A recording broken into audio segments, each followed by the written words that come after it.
बिस्मिल्लाहिर्रहमानिर्रहीम। अज़ीज़ तलबा, इंशाल्लाह आगे आज हम पढ़ेंगे 10th क्लास जनरल साइंस, इसका चैप्टर नंबर 7 हमारा शुरू है, एनर्जी।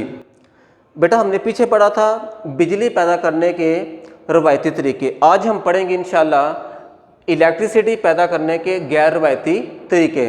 तो इन तरीक़ों में जो पहला तरीका है वो है सोलर पावर। कौन सा बेटा तरीका है? Solar power. बेटा सोलर पावर का मतलब होता है कि सूरज की रोशनी के ज़रिए या सूरज की हरारत के ज़रिए बिजली पैदा करना। बेटा इसका सिंपल सा मैकेनिज़्म होता है कि एक इलेक्ट्रिकल डिवाइस होती है जो मैंने आपके सामने डायग्राम बनाई हुई है। इसके अंदर सर्कल फॉर्म के अंदर आपने देखे भी होंगे, इसके अंदर सर्कल फॉर्म के अंदर सोलर पैनल्स लगे होते हैं। इनकी खसूसियत ये होती है कि ये सूरज की हरारत को क्या करते हैं? जज़ब करते हैं। क्या करते हैं बेटा? जज़ब करते हैं। तो जब इन पैनल्स के अंदर सूरज की शुआएं पड़ती हैं तो ये सूरज की रोशनी की जो एनर्जी होती है या हीट एनर्जी होती है, इसको इलेक्ट्रिकल एनर्जी के अंदर कन्वर्ट तब्दील कर देते हैं। तो इस तरह क्या पैदा होती है? हो जाती है बेटा बिजली पैदा हो जाती है। क्योंकि इन सोलर पैनल्स की जो वोल्टेज है बहुत कम होती है, इसलिए बड़ी तादाद के अंदर इनको जोड़कर छोटे छोटे जो वोल्टेज के सोलर पैनल्स होते हैं, इनके ज़रिए हाई वोल्टेज की जो एनर्जी है वो हासिल की जाती है। इसके बाद हमारा अगला टॉपिक है विंड पावर। बेटा जो विंड होती है ये तेज़ हवा को कहा जाता है।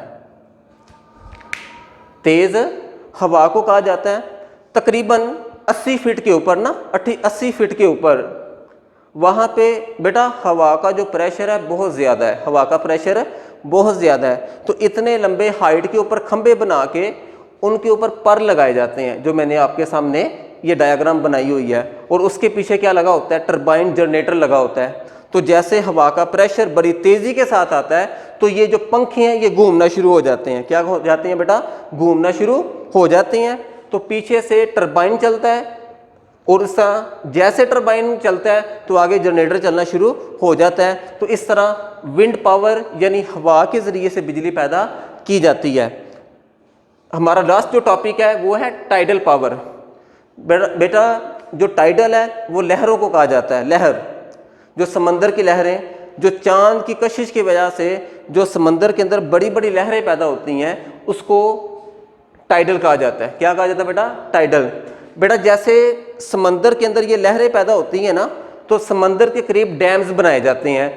डैम्स के बारे में पीछे भी जिक्र हो चुका है।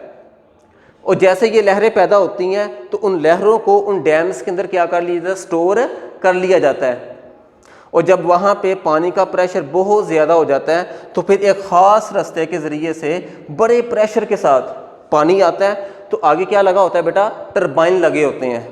पंखे की तरह की एक डिवाइस लगी होती है। तो जैसे ये टरबाइन घूमता है तो आगे लगा होता है जनरेटर। क्या लगा होता है?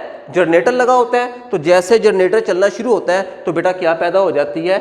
इलेक्ट्रिसिटी पैदा हो जाती है। तो बेटा इन तरीक़ों के ज़रिए से भी जो बिजली है इसको हासिल किया जाता है। और मज़ीद मालूमात के लिए आप बेटा स्कूल के व्हाट्सएप नंबर के ऊपर रब्ता कर सकते हैं। वस्सलामु अलैकुम वरहमतुल्लाहि वबरकातुहू।